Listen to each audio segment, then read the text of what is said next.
सरस्वती नदी प्राचीन समय से ही हमारे देश की प्रमुख नदी रही है। हालांकि कालांतर में इसकी उपस्थिति व अस्तित्व को लेकर कई प्रश्न उठे हैं, परंतु फिर भी पौराणिक आख्यानों व भूगर्भीय खोजों से सिद्ध हो चुका है कि सरस्वती नदी हमारी सभ्यता के विकास में काफी अहम योगदान देती रही है। माना जाता है कि प्रयागराज में त्रिवेणी संगम होता है। त्रिवेणी यानी 3 नदियां, गंगा, यमुना और सरस्वती। गंगा और यमुना को प्रयाग में मिलते हुए तो सब देखते हैं, पर सरस्वती नदी पे कई तरह के भ्रम हैं। कुछ लोगों का कहना है कि सरस्वती नदी अदृश्य रूप से बहकर प्रयागराज पहुंचती है और यहां आकर गंगा और यमुना के साथ संगम करती है।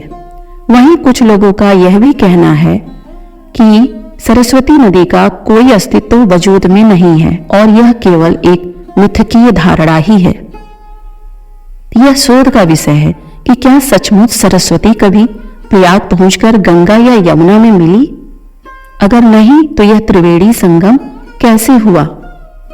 आखिर इस रहस्यमय नदी की क्या सच्चाई है? आइए जानते हैं। धर्म और संस्कृत ग्रंथों के अनुसार सरस्वती नदी का अस्तित्व था और इसे सिंधु नदी के समान ही पवित्र माना जाता था। ऋग्वेद में भी सरस्वती नदी का उल्लेख मिलता है। ऋग्वेद के मंडल 7वीं के अनुसार एक समय पे सरस्वती बहुत बड़ी नदी हुआ करती थी, जो कि पहाड़ों से बहकर नीचे आती थी। ऋग्वेद के अनुसार सरस्वती का अन्नवती तथा उदकवती के रूप में वर्णन आया है। ऋग्वेद में सरस्वती नदी को यमुना के पूर्व और सतलुज के पश्चिम में बहती हुई बताया गया है। महाभारत में भी सरस्वती का उल्लेख है और इसे लुप्त हो गई नदी कहा गया है। जिस स्थान पर यह नदी गायब हुई थी उस स्थान को विनाशना अथवा उपमजना का नाम दिया गया। महाभारत में सरस्वती नदी का प्लक्षवती नदी, वेद स्मृति, देववती आदि कई नाम हैं। कहा जाता है इसी नदी के किनारे ब्रह्मावर्त था, कुरुक्षेत्र था, लेकिन आज वहां जलाशय है। इस बात का भी उल्लेख है कि बलराम ने द्वारका से मथुरा तक की यात्रा सरस्वती नदी से ही की थी और युद्ध के बाद यादवों के पार्थिव अवशेषों को इसी में बहाया गया था। यानी तब इस नदी में इतना प्रवाह था कि इससे यात्राएं भी की जा सकती थी। वैज्ञानिकों की रिसर्च कहती है कि करीब 2000 साल पहले इस इलाके में एक ऐसा भीषण भूकंप आया था जिसकी वजह से जमीन के नीचे के पहाड़ ऊपर उठ गए थे। इसी के बाद सरस्वती नदी का पानी पीछे की ओर चला गया। एक ओर जहां सरस्वती लुप्त हो गई, वहीं दृश्यद्युति के बहाव की दिशा बदल गई। इस दृश्यद्युति को ही आज यमुना कहा जाता है। इसका इतिहास 4000 वर्ष पूर्व माना जाता है। भूचाल आने के कारण जब जमीन ऊपर उठी तो सरस्वती का आधा पानी यमुना में गिर गया। इसलिए यमुना में यमुना के साथ सरस्वती का जल भी प्रवाहित होने लगा। सिर्फ इसीलिए प्रयाग में 3 नदियों का संगम माना गया। हम सभी ने इतिहास की शुरुआत मोहनजोदड़ो और हड़प्पा सभ्यता से मानी है, जिसके अवशेषों को देखकर इन संस्कृतियों का पता किया गया। लेकिन जब से सरस्वती नदी का पता किया गया तो समझा गया कि यह उस सभ्यता से भी कई गुना पुरानी नदी है। सरस्वती नदी गायब क्यों हुई, इसको लेकर एक श्राप की बात भी कही जाती है।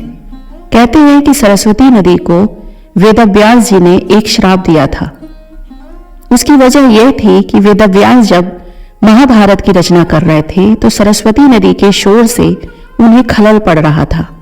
इसलिए उन्होंने सरस्वती नदी को लुप्त होने का श्राप दे दिया। कहते हैं कि वेदव्यास जी बोलते जा रहे थे और गणेश जी उसे लिखते जा रहे थे। गणेश जी जिस जगह पे यह काम कर रहे थे वो आज गणेश गुफा के रूप में मौजूद है। यह भी माना जाता है कि पहला मनुष्य मनु भी सरस्वती नदी के तट पर ही निवास किया करते थे। वैदिक काल में सरस्वती नदी की बड़ी महिमा थी और इसे परम पवित्र नदी माना जाता था। क्योंकि इसके तट के पास रहकर तथा इसी नदी के पानी का सेवन करते हुए ऋषियों ने वेद रचे और वैदिक ज्ञान का विस्तार किया। इसी कारण सरस्वती को विद्या और ज्ञान की देवी के रूप में भी पूजा जाने लगा। सरस्वती नदी के विलुप्त होने के पीछे एक मान्यता और भी है। कहते हैं उतथ्य मुनि के श्राप के कारण सरस्वती भूमिगत होकर पाताल में चली गई। इसकी 7 धाराएं पर्वतों पे बहने लगी या पश्चिम से पूर्व की तरफ बहने लगी। नैमी साराड़ाय के पास एक स्थान पे पहुंची जिसे सप्त शाश्वत कहते हैं। यह भी एक तीर्थ है। इस प्रकार सरस्वती नदी का इतिहास बहुत से सवालों में घिरा हुआ है, जिसके जवाब ग्रंथों में तो मिलते हैं, लेकिन उन सभी की पुष्टि अब तक जारी है।